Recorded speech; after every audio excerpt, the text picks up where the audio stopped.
guessing why that might be. But at the very least, we thought you deserved an explanation. Please turn your attention to the screen above me. I am terribly sorry I cannot be with all of you tonight. I always enjoy these evenings of bad jokes, and maybe this time I will be able to make you laugh for the first time. But it's also a moment to congratulate the winners, and especially Padma Lakshmi, and at the same time to tell you that for me it is very important at this moment to stress that there is no democracy without freedom of press. The way the UN cannot be lived without freedom of press. And I want to express to all of you my deep solidarity, and especially to all those journalists that are facing persecution just because they tell the truth, or those that unfortunately have lost their lives at the service of all of us. Thank you very much and enjoy your evening.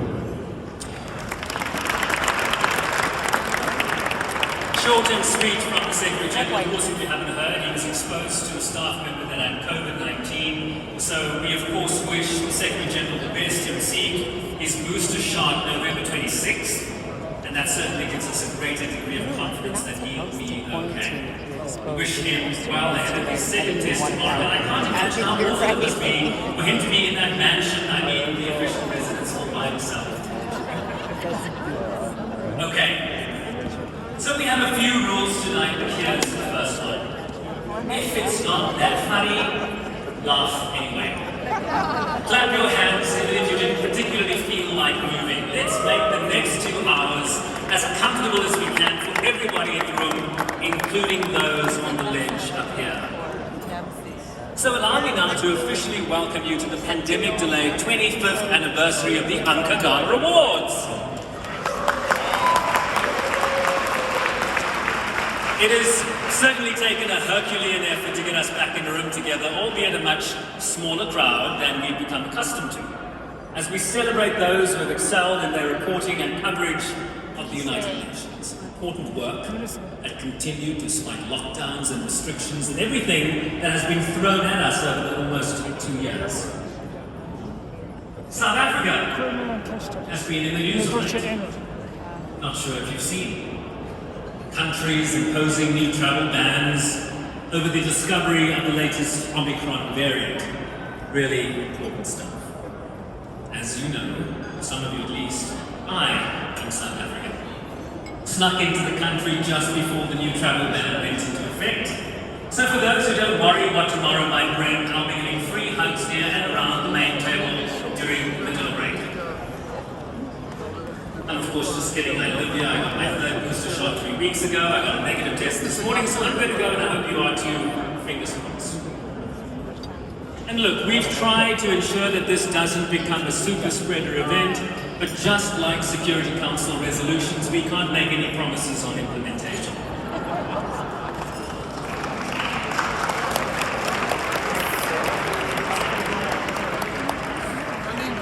Nice to see Ambassador Benson not recording the panel. Really interesting times. We were living. I was in my 40s when I discovered that Zoom wasn't only a sound made by race cars on a Formula 1 track. Zoom or Microsoft Teams or WebEx really did end up saving the day in so many ways for so many of us. And while these platforms taught us many lessons, what not to wear on camera, how to frame ourselves, good lighting in front of the subject as opposed to being backlit, turning the audio and camera off when you needed to do your business, whatever your business might have been, learning how to unmute yourself, things of real trickery and consequence. But what Zoom has really done for us, the press corps at the United Nations, particularly during those hybrid briefings, is to show us, literally, whose home you'd rather not be invited to.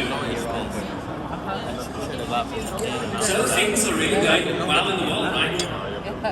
Everyone appears to have got the message to build back better. vaccine inequality being addressed speedily and head-on, and it seems we're now on track to meet the Sustainable Development Goals ahead of schedule. Security Council members are getting on like a house on fire, and that climate change conference in Glasgow was less blah, blah, blah, and more yah, yah, yah. At least that's what they'd like you to believe. I mean, whoever came up with the idea that 193 member states needed to agree on everything before a decision could be made should be awarded the Nobel Prize for being such a complete genius.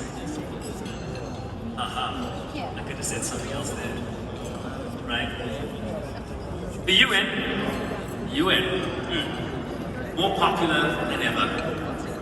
They've now reopened to visitor tours. I don't know if you've heard, right? And boy, word got out super fast. People are so keen to come and see the place. They're even driving up from Florida and shutting down First Avenue for a private tour of the perimeter. I've also never had to shelter in place before, so thank you, America, for giving us that experience. And cross that one off my bucket list. No opening monologue that I give is complete without a mention of the Secretary General's spokesperson, Stefan Dujarric, table 2 in the front over there. He's in the room tonight. Good evening, everyone. Yes, I'm saying it. We're back. Finally.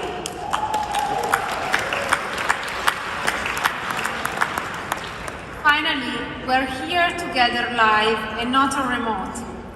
Mr. Secretary General, well, virtually speaking, Mr. President of the General Assembly, ambassadors, Under Secretaries General, Excellencies, ladies and gentlemen, dear friends. In 2020 alone, according to UNESCO, 62 journalists were killed just for doing their jobs. Between 2006 and 2020, over 1,200 professionals lost their lives in the same way. In 9 out of 10 cases, the killers go unpunished. During the coronavirus pandemic, the working conditions of news reporters around the globe have deteriorated amid job losses and attacks on media freedom, according to a survey published by the International Federation of Journalists. 3 out of 4 journalists have faced restrictions, obstructions, or intimidation while covering the COVID crisis. 2/3 of staff and freelance journalists say that they have experienced worsening working conditions, including pay cuts, lost revenue, and job losses. These results show a worrying trend of declining media freedom at the very time when access to information and quality journalism is so crucial. We stand in solidarity with those members of the media who find themselves in difficult situations throughout the world. In times of crisis, such as the COVID-19 outbreak, it is even more important that the public have access to reliable and timely information, and journalists have a key role to play to ensure their rights to freedom of expression, particularly in this case, to prevent fake news that undermines confidence in vaccines and science. As the UN Secretary General said, the COVID-19 pandemic and the shadow pandemic of misinformation has demonstrated that access to facts and science is literally a matter of life and death. When access to information is threatened, it sends a disturbing message that undermines democracy and the rule of law. Ladies and gentlemen, it feels like an essential time to honor responsible journalism because we need news that is based on truth. Tonight, we're honoring some of our colleagues who have excelled in their coverage to the United Nations over the past 2 years. Our winners are from Africa, Europe, and the Americas. They have reported on the effects of the climate change, the COVID-19 outbreak, the crisis in Afghanistan, and the situation in Iraq, among other important topics. We will also celebrate the work of our sister organization, the Doug Hammarskjöld Fund for Journalists, that recognizes excellency reporters from the developing countries hosting 4 talented journalists in New York for 10 weeks over the UN General Assembly. This year, unfortunately, only virtually. Our fellows are from Afghanistan, Argentina, Iran, and Venezuela. Our commitment to journalists from the developing countries and giving them an opportunity to follow the work here at the UN is crucial for us. We will also recognize our honoree, UNDP Goodwill Ambassador Padma Lakshmi, whom we are very excited to welcome here tonight.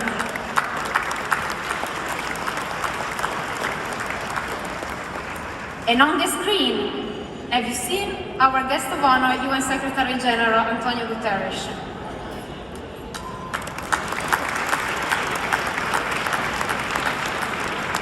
I would like to thank all our sponsors from different countries who have so generously given support to the principle of a free and independent press. Let me indulge a moment longer to thank few people whose commitment is crucial, and please start uploading them as I do so. Please join me in thanking our awards chairman, Gianpaolo Pioli. Thank you, Gianpaolo. Our award selection coordinator, Tuyet Nguyen. And our executive coordinator, Melanie Gigliati. Thank you so much, Melanie. To all UNCA Executive Committee members, thank you so much for your commitment over the last very challenging year.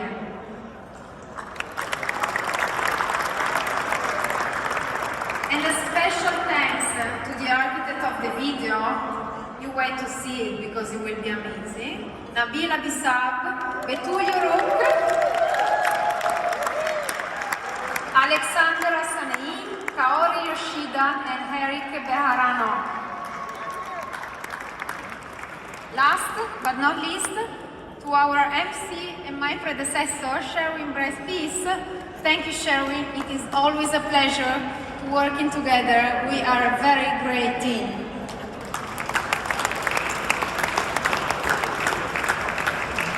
I would like to conclude with a personal note. The past 21 months should have taught us how much we can be enriched by sharing times and experiences with others. For this reason, being here with all of you tonight feels even more special. And it's important to count on the effort of all of us to continue living this so precious new normal. Enjoy the rest of your evening, stay safe, and happy holidays.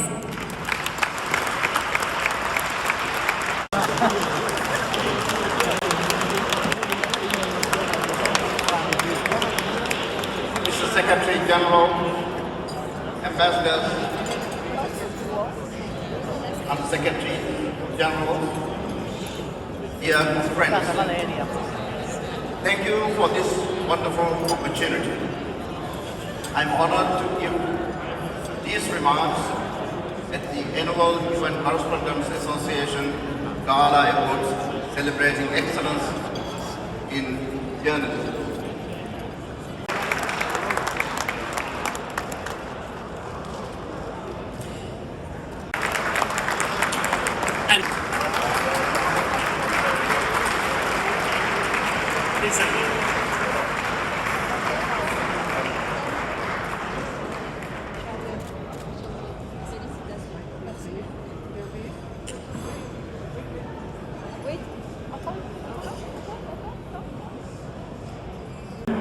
I am the environment editor at Africa Eco News, which is published by Next Generation Media, where I am also the director editorial innovations. What a wonderful moment. The message was headlined, "Congratulations." This is how I received the news that I was the gold nominee for the Prince Albert II of Monaco and United Nations Correspondents Association Global Prize for Climate Change. I pinned myself just to make sure I was not dreaming. But the reality is now here with us. I am very elated that a visit to a tiny village in Kenya's coastal region of Gazi Bay in Valley County revealed efforts being done by local communities in fighting the impacts of climate change. Patrick Mayoyo Generation Media Limited, our gold winner in this category. Patrick is not with us, so Gianpaolo Pioli will accept on his behalf.